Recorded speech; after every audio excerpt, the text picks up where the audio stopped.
So guys, welcome back to another video of Indian polity Lakshmikant and another chapter 4, Preamble of the Constitution. The American Constitution was the first to begin with a preamble. Many countries including India followed this practice. The term preamble refers to the introduction or preface to the Constitution. It contains the summary or essence of the Constitution. N.A. Palkhiwala, an eminent jurist and constitutional expert, called the preamble as the identity card of the Constitution. American constitution ऐसा constitution है जो कि preamble के साथ शुरू होता है और हमारे इंडिया ने भी सेम ट्रेडिशन को फॉलो किया।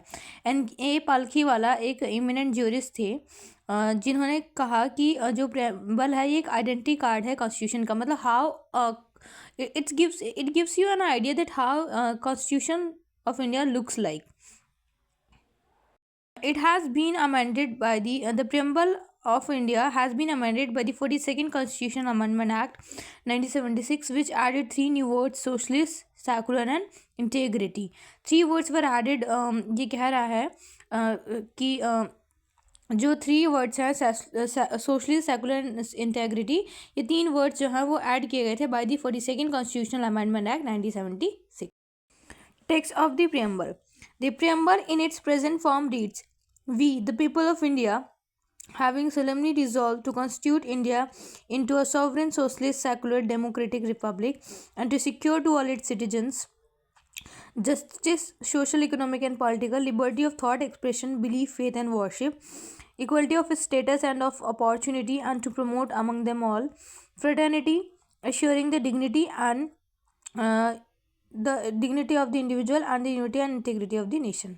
Our Constituent Assembly, this 26th day of November 1949, do hereby adopt, enact, and give to ourselves this Constitution." Ingredients of the preamble.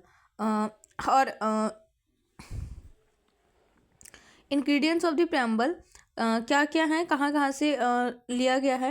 Source of authority of the constitution. The preamble states that the constitution derives its authority from the people of India. Nature of Indian state. It declares India to be a sovereign, socialist, secular, democratic, republican polity. Objectives of the constitution. It specifies justice, liberty, equality, and fraternity as the objectives. Date of adoption of the constitution. It stipulates November 26, 1949 as the date. Keywords क्या हैं preamble के. पहला है sovereign, socialist, secular, democratic, republic, justice, liberty, equality and fraternity are explained as follows.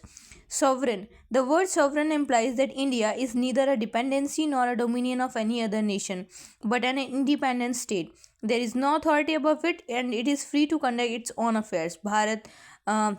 The word sovereign imply करता है कि India ना ही कोई डिपेंडेंसी है, ना ही कोई डोमिनियन है किसी अदर नेशन का. हम मतलब ना ही किसी पर इंडिपेंडेंट हैं, ना ही किसी के अधीन में रह के काम करते हैं.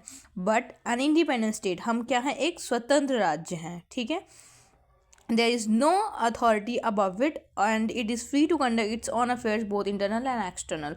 भारत जो भारत है उससे ऊपर कोई अथॉरिटी नहीं है, लाइक ब्रिटिशर्स. अब उनकी हमारे ऊपर कोई अथॉरिटी नहीं है और हम अपने इंटरनल एक्सटर्नल दोनों ही फैसलों में, दोनों ही अफेयर्स में खुद से काम कर सकते हैं. 49. India declared the continuation of her full membership of the Commonwealth of Nations and accepted the British Crown as the Commonwealth. This extra constitutional declaration does not affect India's sovereignty in any manner. और ये कि 1949 में India ने खुद को जो खुद की मेंबरशिप है कॉमनवेल्थ ऑफ नेशन साथ वो एक्सेप्ट करी और and accepted British crown as the Commonwealth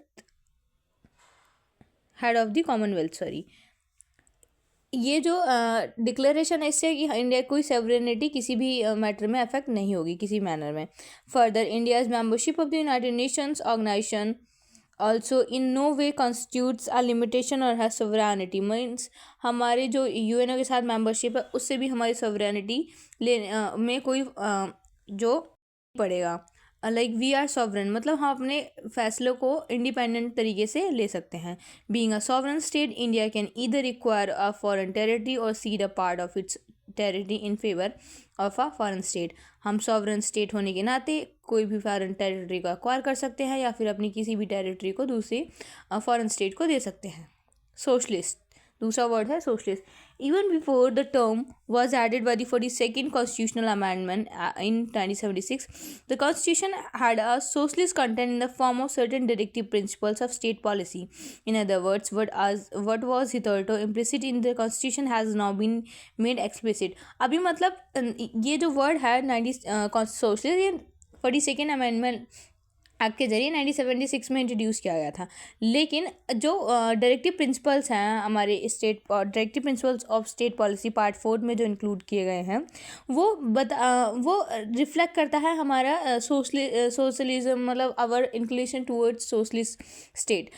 लेकिन अब तक ये इम्प्लिसिट था, अब इसको एक्सप्लिसिट कर दिया गया है, अब इसको और अच्छे से एक्सप्रेस किया गया by adding the word socialist by the 42nd amendment act 1976. Okay. Notably, the Indian brand of socialism is a democratic socialism, not a communistic socialism, also known as state socialism, which involves the nationalization of all means of production, distribution, and the abolition of private property. जो Indian socialism है वो democratic socialism है, ये communistic socialism से अलग है। How? जो communistic socialism है उसमें सभी चीज़ों को गवर्नमेंट के हाथों में देने की बात की जाती है, यहाँ पे total abolition of private property. But on the other hand, democratic socialism, which India talks about, on the other hand, holds faith in mixed economy, where both public and private sectors coexist side by side. As the Supreme Court says, democratic socialism aims to end poverty, ignorance, disease, and inequality of opportunity. Indian socialism is a blend of Marxism and Gandhism, leaning heavily towards the Gandhian socialism. The economic policy 1991 of liberalization, privatization, and globalization has, however, diluted the socialist credentials of the Indian state. Secular. The term secular too was added by the 42nd Constitutional Amendment Act of 1976. However, as the Supreme Court said in 1974, though the words secular state were not expressly mentioned in the Constitution, there can be no doubt that the constitutional makers wanted to establish such a state, and accordingly, Articles 25 to 28 guaranteeing the fundamental right to freedom of religion have been included in the Constitution. The Indian Constitution embodies the positive concept of secularism, that is, all religions in a country, irrespective of their strength, have the same status and support from the state. जो secular word है ये शुरुआती constitution की making में include नहीं किया गया था, इसको later on again by 42nd constitution amendment act 1976 के जरिए ऐड किया गया है। लेकिन इसका मतलब ये नहीं है कि हमारे जो कॉन्स्टिट्यूशन मेकर्स हैं वो कॉन्स्टिट्यूशन को सेकुलर नहीं रखना चाहते थे, एंड इस बात का जीता जाता एविडेंस है आर्टिकल्स 25 to 28 जो कि right to freedom of religion guarantee करता है to every individual. And Bharat में सभी लोगों को जो मतलब right to freedom of religion है, मतलब जिस भी रिलीजन को प्रैक्टिस प्रोफेस प्रोपागेट करना चाहते हैं they are free to do, उन सभी के साथ एक जैसा समान बर्ताव किया जाएगा। जो सेकुलरिज्म है, it's a positive concept of secularism, as I have already explained you this in our earlier video.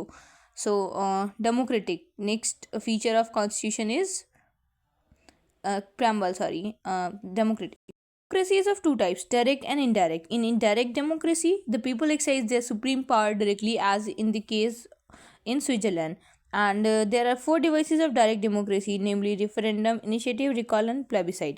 The Indian Constitution provides for representative parliamentary democracy, under which the executive is responsible to the legislature for all its policies and actions. Universal adult franchise, periodic elections, rule of law, independence of judiciary, and absence of discrimination on certain grounds are the manifestations of the democratic character of the Indian polity.